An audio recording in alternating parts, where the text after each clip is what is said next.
After Jesus was born in Bethlehem in Judea, during the time of King Herod, Magi from the east came to Jerusalem and asked, "Where is the one who has been born, King of the Jews? We saw his stars when it rose and have come to worship him." When King Herod heard this, he was disturbed, and all Jerusalem with him. When he had called together all the people's chief priests and teachers of the law, he asked them where the Messiah was to be born. "In Bethlehem, in Judea," they replied, "for this is what the prophet has written. But you, Bethlehem, in the land of Judah, are by no means least among the rulers of Judah, for out of you will come a ruler who will shepherd my people, Israel." Then Herod called the Magi secretly and found out from them the exact time the star had appeared. He sent them to Bethlehem and said, "Go and search carefully for the child. As soon as you find him, report to me, so that I too may go and worship him." This is the word of our Lord. Thanks be to God. If you have gone to any markets this past few weeks, you will definitely know how many days are left for Christmas. The countdown is everywhere, and it's plastered with neon colors and large letters. The days left for Christmas. Why do all these markets want us to know the days left for Christmas? Because they want us to prepare to worship the newborn king? No. What they're saying is, you better buy something. You only have few days left.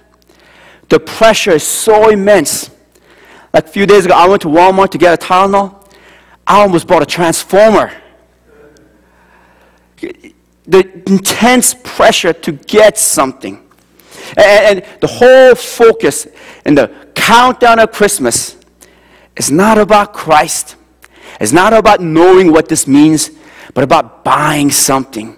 Buying things for people who already have so many things. But of course, you and I, we know better, right? We're Christians. We know that the heart of worship, of Christmas is worship. Coming to worship the newborn king. This we know. Right? In the reading today, we have two types of people who have the same intention, or at least that's their stated intention, that they want to come and worship Christ. And so we have Magi. They just spent mileage just to come to worship. And man, their worship, it's an all-out, holding back nothing, a full worship. And they have a thing or two to teach us about worship, and we're going to look at that. And so they come to worship, and they seek Christ to worship him. But then we have Herod. Herod desires to worship him. That's at least his stated intention. And in fact, Magi thought that he was sincere and genuine. You and I, if you grew up in the church, and actually if you just read it, you know that his intention was not that pure. We know the story, how it goes. But the Magi didn't doubt it, because after all, we're talking about a Jewish king. And Herod is a Jew. I mean, why would he not want a Messiah Jewish king? It's for his own benefit. Actually, one of his job descriptions as a Jewish king was to worship. He went to temple regularly, and he made sacrifices. He is a person who worships. The Magi just assumed that Herod was sincere in his intention. In fact, Herod even built a temple. The temple that stood in Jerusalem at that time, there was a third temple. It was named right after him, the Herod's temple. And this temple was definitely grander than the second temple, and probably even grander than the Solomon's temple. It was something that even King David could not do. So here's Herod, who built the temple to worship, and who, as a Jewish king, went and did worship regularly, and who held his position as a steward for the coming Messiah king. Surely he desired to worship. That's what the Magi assumed. So they said, okay, we'll tell you. But we know the story. They went, the angels tell him, no, that's not, it's going to happen. So they slip out. Now, when Herod hears this, that the Magi just slipped out of the city, he gets angry and he sends his soldiers to murder toddlers. Herod says, I want to worship. But his intention was the very opposite. The Magi came to worship. Herod just offered bloodshed. The words were the same, though, but totally opposite purposes. We know that, right? Words, you could say the same word, but it could mean different things. Like you're telling about your day and it was a rough day and you're telling and your friend is listening and says, really? Really? And what she's doing, she's empathizing with you. Like, I understand. I feel you. I'm tracking with you. Or she could say, really? Meaning, that's horse manure. Bunch of nonsense. Did you know that in communication, only 7% is content, 30% is tone, and a whopping 55% is nonverbal? It's not just what you say.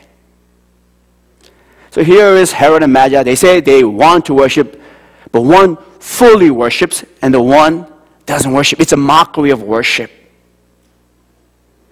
And Christ actually received a similar type of mockery when it came to the end of his life too. In the beginning, it's Herod pretending to worship and they're trying to kill him. And at the end, again, if you grew up in church, you know this story. He's betrayed by the leaders, and Pilate condemns him to crucifixion, and the Praetorian guards gather on him, and they force a crown of thorns into his temple. They put a cheap purple linen on his shoulder, put a staff next to him, and what they say, "Hail, King of the Jews." And then they take the same staff and they beat him mercilessly. In fact, Pilate put that exact word, King of the Jews, on top of his head on the crucifixion. Was it a confession? As far as content, it is the right confession. But it was mockery, wasn't it? This is your king, weak and dying criminal.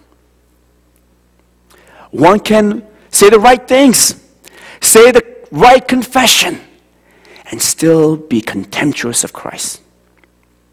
So the question is before us, how do we worship? We all come to worship. We all say we worship, but how do we come to worship?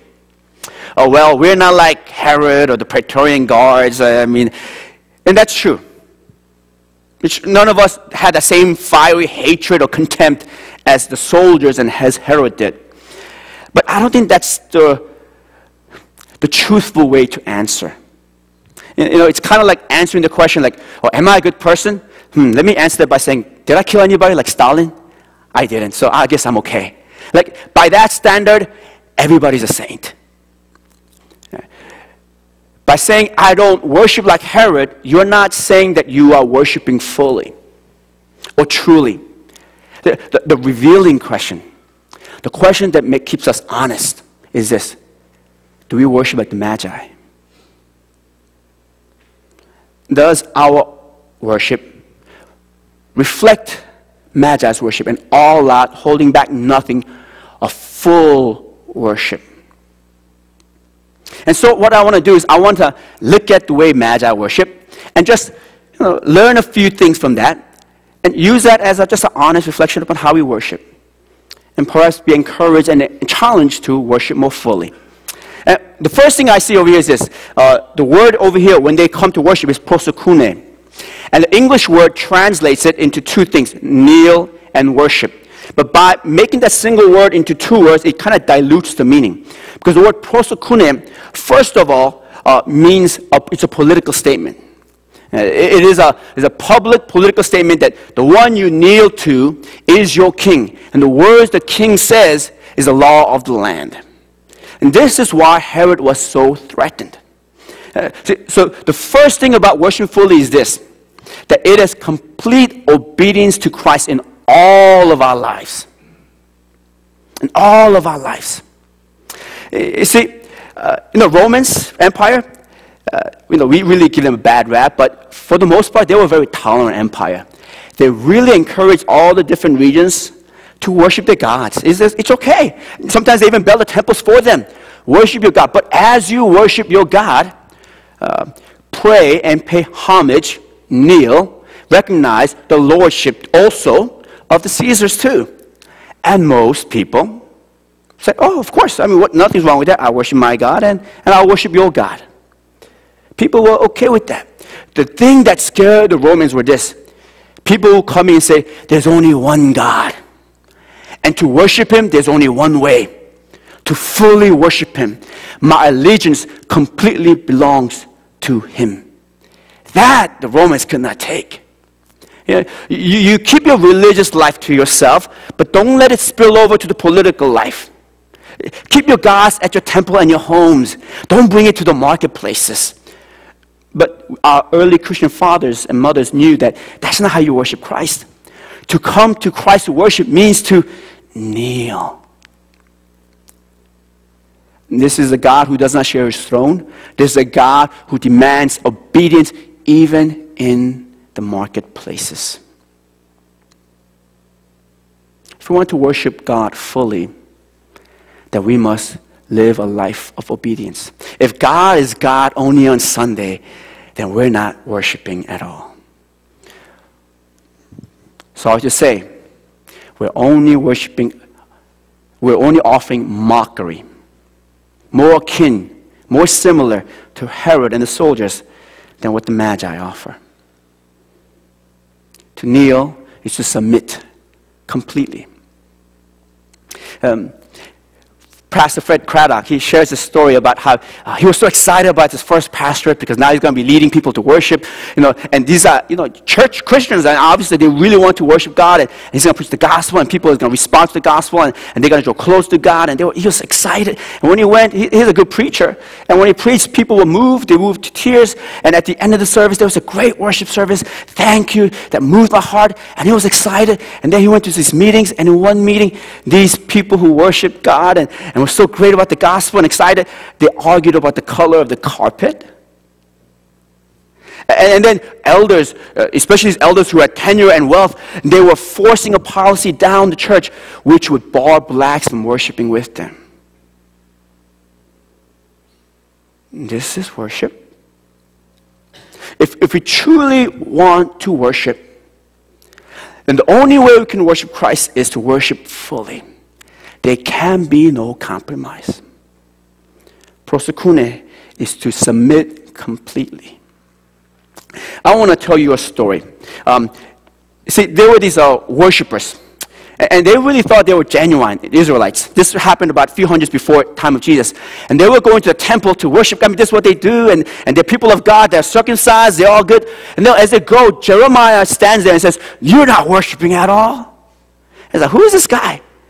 I want to tell you that story. Jeremiah chapter 7.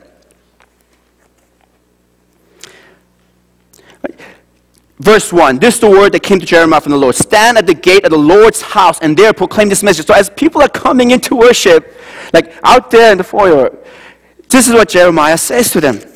"Hear the word of the Lord, all you people of Judah who come through these gates to worship the Lord. And this is what the Lord Almighty, the God of Israel, says. Reform your ways and your actions, and I will let you live in this place." Why? Because they're not genuinely worshiping. Verse 6, "If you do not oppress the foreigners, the fatherless will do so." This is what they were doing. Injustice. Verse 9, let me just throw up, I'm just going to hit some few verses. Verse 9, "Will you steal and murder, commit adultery and perjury, burn incense to Baal and follow other gods you have not known?" So they're worshiping Yahweh, but they think it's okay worshiping other gods. "And then come and stand before me in this house which bears my name and say, we're safe. Safe to do all these detestable things. Has this house which bears my name become a den of robbers to you? But I've been watching, declares the Lord." See, there is no way we can come to worship truly if we don't worship fully by abandoning all the other things that demand our allegiance.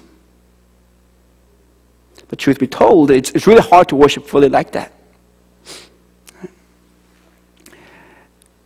Not only are the kings threatened, Herod, the Caesars, but we're threatened. We want to run a life the way we want it. We want to be the number one. We want to be at the center. But to come to God, there's only one way, which is to kneel, which is say, "I am not the center." Well, does this mean that we have to live a perfect life? No. It's impossible to live a perfect life. I mean, I know that. I remember one couple, me and my wife, we were doing counseling with the woman who just going through a terrible time, difficult time in the marriage. And after all of that woman said to my wife, like, "Oh, it must be so nice to be married to a pastor who listens so well." And my wife says, "I don't recommend it. Because a man is still a man in the house." And I'll be honest, even as I preach and as I worship, oh my goodness, it's hard to fight this ego. Even as I talk about let us give to each other, it's hard to give myself to my children, even to my wife. Like when my wife's talking, it's hard to listen when I know my team is playing football right on TV.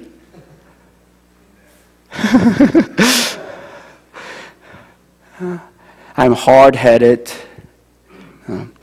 I hate compromising, difficult person to be with at times.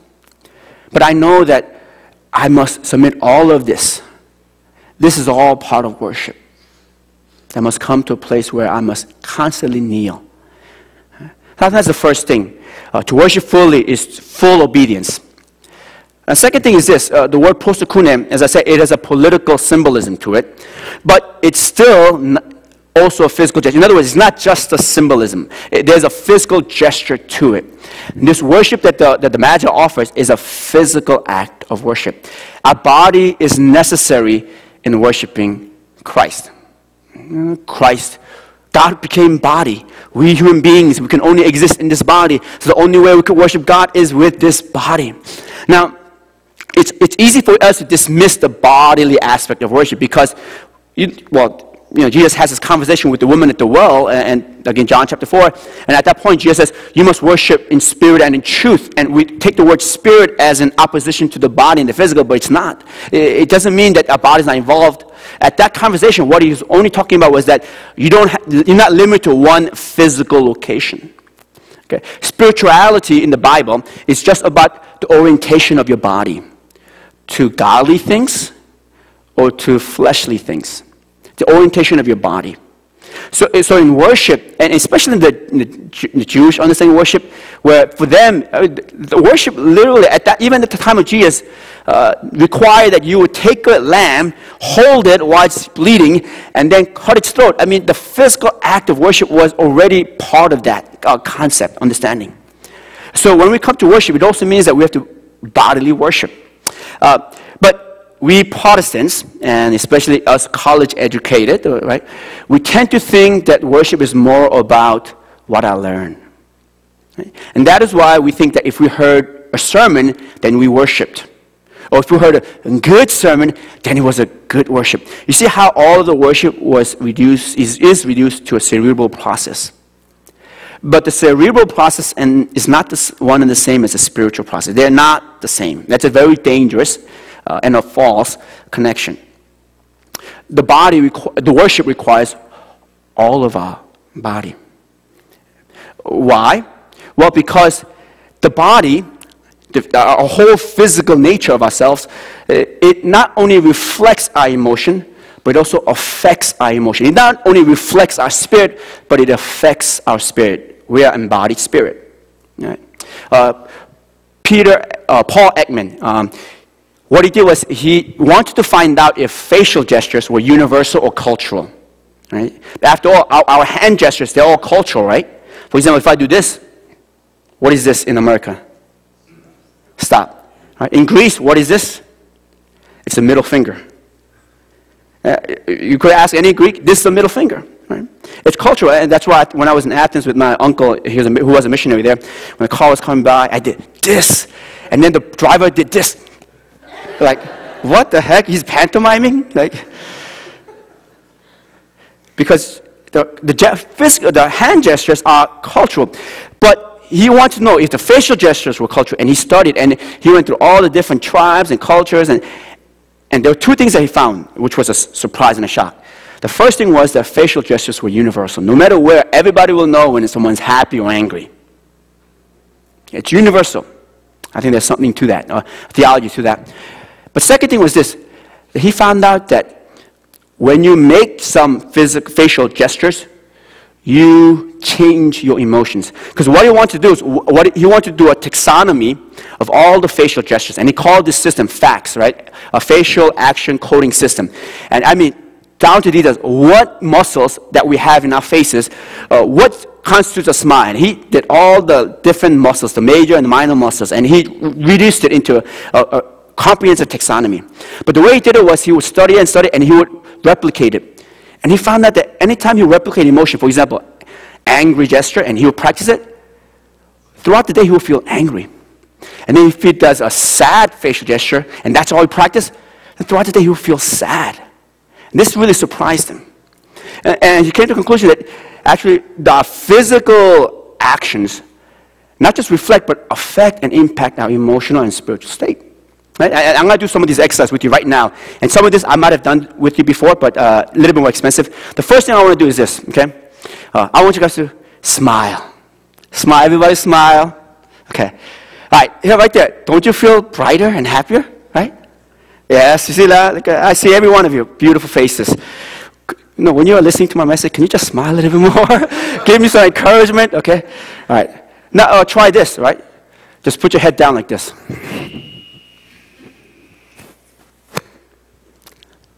Okay, see, I mean, right over there, don't you see the energy just kind of depleting? Right? It was just a second or two of action, and you know, I didn't situate it with any story or any emotional manipulation. I just told you to do that, and you already feel. Right? What about this? Why don't you guys fold your arms in like this? Okay. All right. You are now ready to judge. Don't you feel that you are a little bit above it all? Right? Even if you're not a typical critical person, now you're ready to be critical. Right? And now try this. Open your arms like this. Wide. Okay. All right. Now this was a little bit harder, maybe. Right? Because it's like, I feel stupid. Right? Okay, you can bring it down. All right.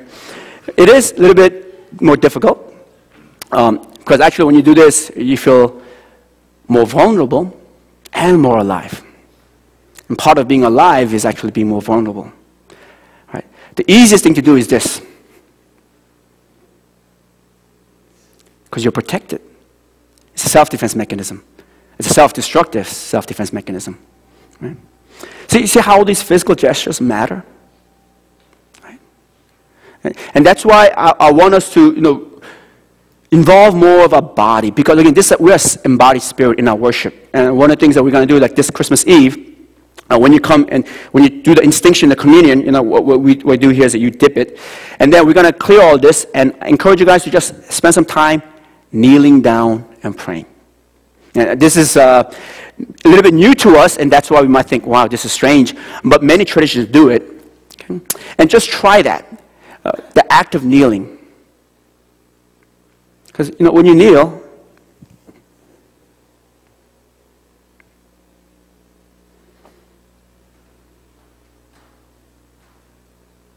it's just an act, right? But then it's more. So in our Christmas Eve communion, I'm just telling you ahead of time, okay? And then maybe not regular communions, that's what we would like to do.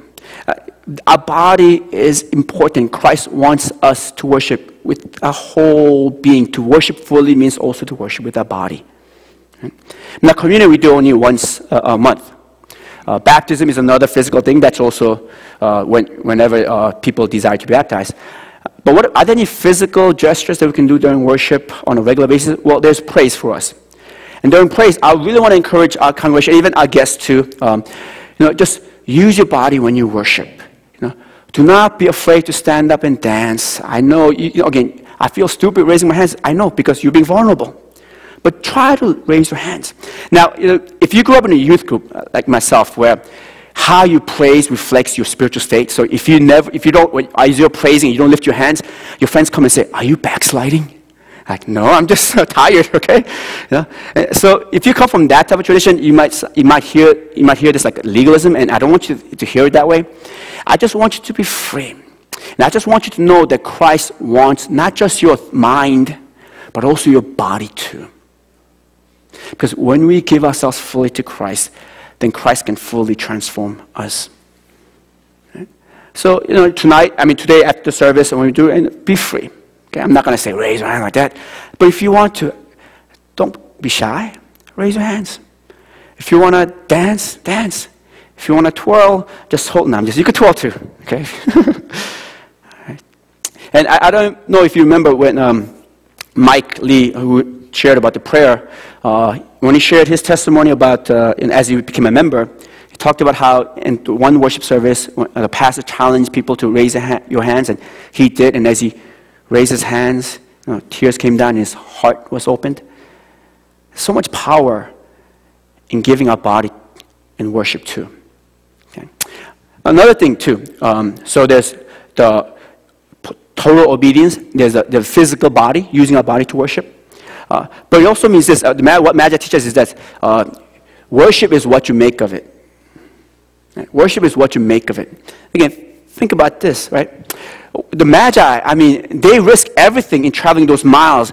There was no guarantee that they would meet this Jewish king. But they risk it all. And when they come, they kneel, as we said, and they bring all these gifts. And in these gifts is the hearts. They really give everything to this worship moment. Now, externally, there's nothing to it that makes it a special moment, really. This was just another birth. A peasant baby born in a manger. They expected that if they're going to see a Jewish king, it will probably be in a court, and that's why they went to Herod first. Maybe it wasn't Herod's place that the king was born, or maybe he knew at what court. So they went to what was familiar to them. Palaces, fanfares, lavish gifts. But it wasn't there. But they come to this place. There's nothing to it that says that this is a special birth. But by giving their gifts and kneeling, they make it a special time. And then because they give themselves completely to worship, that manger becomes a temple. And it becomes a worshipful moment. So in one sense, worship is what we put into it. And our worship is still not that much different from the Magi. Because our Christ right now is still a bit veiled, patiently waiting for us to come on our own. There will come a time, Philippians chapter 2 tells us, that every knee shall bow and every tongue confess that Jesus Christ is Lord. At that time, it's not our choice. It's like a sun glaring down on you, and you just have to turn because you can't look it directly. At that point, no one has a choice to worship. But right now, you and I have a choice to worship or not worship, which means our worship is that much more meaningful. Right now, it's our choice whether we're going to give ourselves completely to this worship and kneel and confess. Now, I'm going to make them a little more specific. I know I have guests, but I want to speak to our members, and it could still be applicable to our guests too. One of the ways in which we could worship is this, how we come on Sunday morning. How we come on Sunday morning. And I've spoken to this before at the end of last year, and I'm going to speak to it again, and this time again, I'm going to speak very specifically to you guys, okay, and challenge you guys, right? I really do believe that the way we come to worship reflects what we think about worship. Plain and simple, right? And time is early, at 9:45 a.m., it's kind of early, but I know that you guys can come at 9:40, because when our worship service was at 9:30, you guys all came by 9:40, so it's possible. Right? But if we think like, it's 9:45, so, let me just get more sleep and just rush in. See, right there. As long as I, am there by the middle of the praise or catch the sermon, that reflects what we think about worship. And what I'm saying is, what if we really, say, this is worship, this Sunday hour is the most important hour every week of my life, and I'm going to just be all in. And so you come early and you kneel and you pray. Right here, you kneel and you pray. It doesn't matter if there's one or two people only in the pew. That's not, because you're not here to say, I don't want to be the first one. That's strange. No, you're here because you want to worship God. What if some of you guys wake up Sunday morning or earlier to pray? What if some of you guys are praying Saturday night? Father, this Sunday, let there be new life. Let someone who never heard the gospel hear the gospel clearly and give his life to you. What if that happens? What if we truly believe what we mean when we say that we come to worship God? Will we just kind of straddle in when we're ready? Annie Diller says this: why are many people in church seem cheerful, brainless tourists in a package tour of the absolute? Does anyone have the foggiest idea of what power we blithely invoke? The churches are like children playing on the floor with chemistry set, mixing a batch of TNT to kill a Sunday morning. It's madness to wear ladies' straw hats and velvet hats. We should all wear crash helmets. The ushers should issue life preservers and signal flares, and they should lash us to our pews because the sleeping God may awake and take offense, or the waking God may bring us to a place where we can never return. When we come here, it is the King of Kings that we are worshiping. And if we were to truly believe that and worship like that, the last thing is this. We are to worship fully because Christ gave himself fully. These three gifts that the Magi give, and from this we extrapolate that there must be three Magi, but there's more meaning to it. Obviously they're expensive, but gold, frankincense, myrrh, and people say myrrh was probably more expensive than gold. These were very expensive things that they were bringing. But they were pointing not only to the sacrifice the worshipers were making, they were pointing towards symbolically pointing towards the sacrifice that Christ would make. Giving up the gold. Gold is royalty. And Christ gives up his golden streets in heaven, right? The privilege and the power of being a king, and comes down and becomes a weak infant. He gives that up for us. Frankincense, the way it's made is, what they do is they strip the bark of a tree, boswellia tree. And when they do, this resin exudes out. They call the stripping, actually they call taking off the stripping of the bark exactly that, stripping. And then when the resin comes out, it hardens, and they call that tear. It's a technical term, tear. And that tear is frankincense. Likewise, Jesus Christ too, right? With bone-studded whips, the Roman soldiers stripped his back, and tears came rolling down, blood came rolling down. And in Gethsemane, he cried intensely for our souls. Myrrh, the way it's made is, it's made of trees from the genus of, I think, Camophora. And what they do is they puncture it, and they got to go deep into the sapwood. And once they do, then the resin comes out.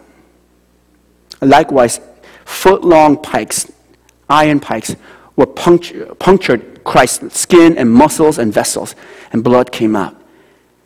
Now, frankincense and myrrh, they were used as incense in the temple, Jewish temple, as an offering to God. And Christ gives his blood and his tears as an offering to cover over the foul smell of our sins. Christ gave himself completely. He didn't hold anything back. He gave his body. He gave his tears. He gave every ounce of blood in his body for you and for me. Then how can we worship him except to worship him fully? Let us pray.